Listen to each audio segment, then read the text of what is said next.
Pluto, the Dark Lord of the underworld, and the underworld being the unconscious, it's a time where if you shine a light, it's a bit like when Jason was trying to kill the Hydra, the many-headed monster. Mm-hmm. Every time he sliced off a head, and two more grew in its place. Right. And he was in the dark cave, and the only way he could kill it was to bring it out into the light. So symbolically, that is exactly the same with our own psychological issues. And it's the same with countries. Countries have charts and they have their own psychology, and that's why England is so different to, say, Spain, or the countries that have their own personalities. That's very interesting, and I've heard that before, and we've kind of got into that a little bit on the program. What is it? What do you look at then? Do you look at the official inception of a nation or some other event in a nation's history that is pivotal or have helped to shape the nation? Yes, most nations have if an official starting time, if you like. For America, it's the 4th of July, Independence Day. Yeah. They became an independent nation. Now, for England, I use the chart of the crowning of William the Conqueror on Christmas Day, 1066, because it was such a fundamental change in our history. We, before that date, we from 1066, we had virtually an unbroken line of kings and queens. When the Normans invaded, they completely took over our culture and changed it in every way. And so England was never the same after that. Mm-hmm. And when I look at transits to the natal chart, it seems to correlate very well. And interestingly enough, in 2012, Pluto, this planet to do with power, control,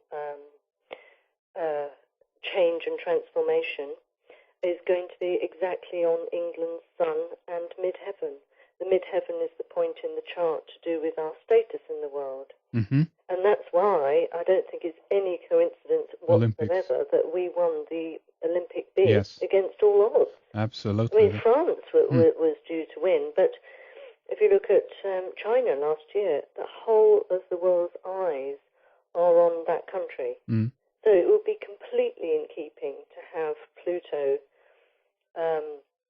on England's sun and midheaven. Do you see anything else then in regards to all these events taking place in and around? Well, obviously we have the whole mythology as it has become of 2012 to add on top of all of this, but even on the official level, the UK have the Summer Olympics and a lot of other things seems to be happening and coalescing around that point. But do you suspect that? I mean, could we see, for instance, so much upheaval and demonstration against the status quo and the power structure that things like the Olympics, for instance, will be cancelled off and it won't pan out these things, or will the system carry on, do you think? I mean, in terms of predictions, we can only surmise, because I can only look at the kinds of energies that are going to be around at the time. Yeah. And, I mean, interestingly enough, in ancient times, astrology was incredibly predictive. And it was almost like they would only do the chart for the king and queen of the country because they were such a sort of representative. Mm. When the king was sick, the country was sick. It was on that level. Right. But they accepted astrology completely, and it was very, very predictive. And if you look back through history, it's incredible, actually, how predictive things was. I don't look at it like that anymore. I mean, certainly since the discovery of the outer planets, I think we have to look at it much more symbolically. So therefore, if you look at the energies that are going to be around, so we've got the whole Uranus-Pluto thing, which would certainly indicate this incredible struggle between control and freedom. And I think that, yes, our government is going to use the Olympics as a huge excuse to really, really tighten up security, take away our liberties, have more surveillance. I think they will accelerate it to such a level that the uranium energy will just snap. Really? Yeah.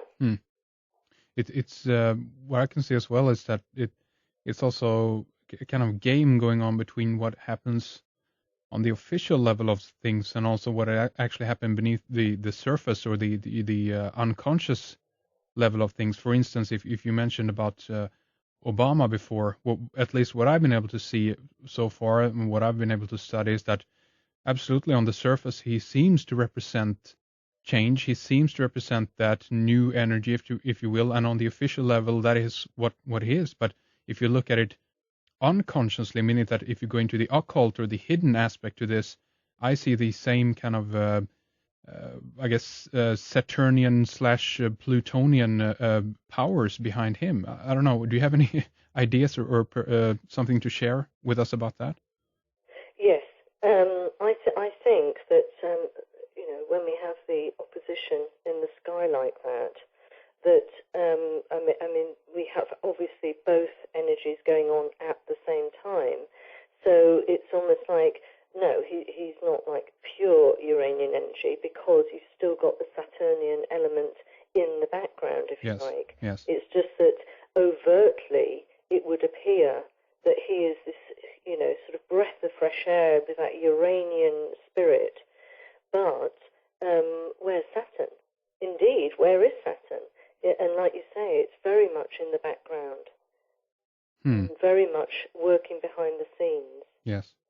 But interesting enough, if you look at Obama's chart with America's chart, the nation's Neptune, and Neptune is the planet to do with idealization, it's to do with fantasy, illusion, it's the Redeemer, it's where we seek redemption.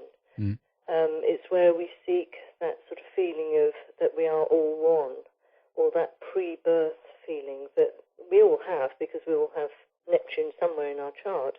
But this is the nation. Neptune is on Obama's Mars. So I think that's a little bit dangerous because they're looking to him as being the savior. Yeah.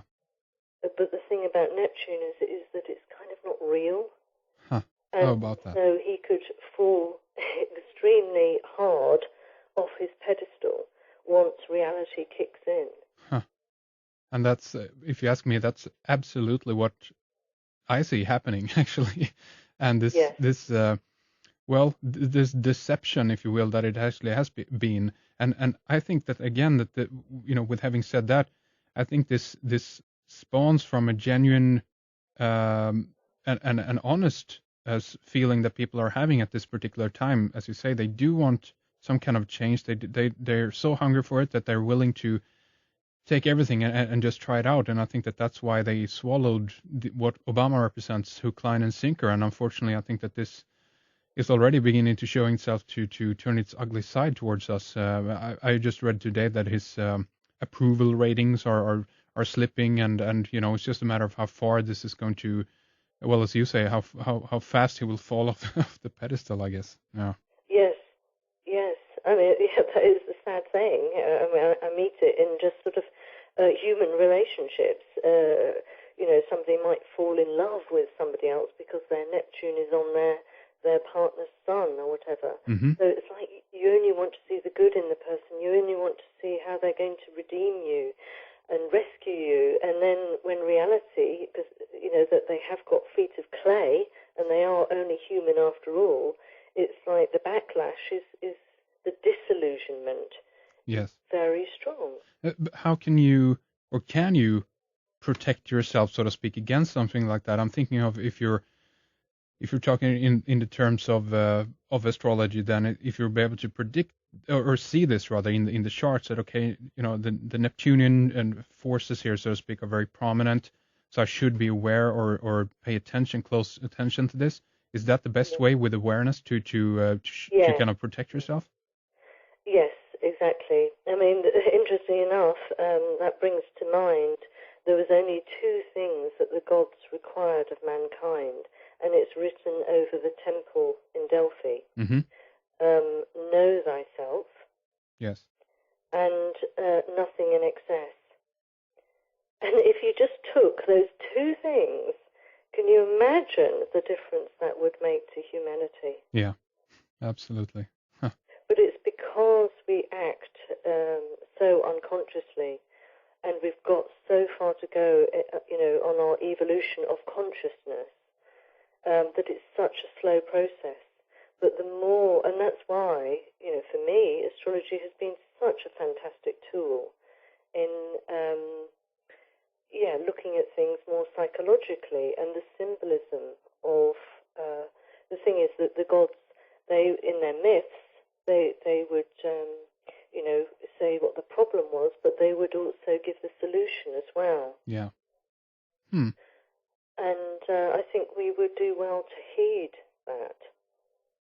But yes, exactly. I mean, like with when Pluto went over America's ascendant and 9/11 happened, it could have well have been an opportunity for America to look at their dark side and to think, okay, let's look at our foreign policy, our own foreign policy here, how we are in the world, how we treat other nations, rather than sort of projecting that dark side onto, Islam. Basically. Yeah, well, exactly. The Muslims. Right. So, and maybe what you've just described there previously is also might also be kind of, if you will, an explanation for why astrology actually works in that sense, meaning that because we are living on an unconscious level, that means that the influences all around us is going to affect us, and even more so because we're so unconscious, meaning that we don't pay attention, we don't take things into our own hands, we just let them rule us, and hence those who are savvy to astrology will definitely be able to kind of a little bit and predict our reactions both collectively and individually, meaning that it's almost like the power elite that you've been describing or talking about here, Helen, is actually very happy in a way to see us unconscious, because that means that we become predictable, right? Yes, yeah, absolutely predictable. Yes, because most people, it's like a raising of consciousness, and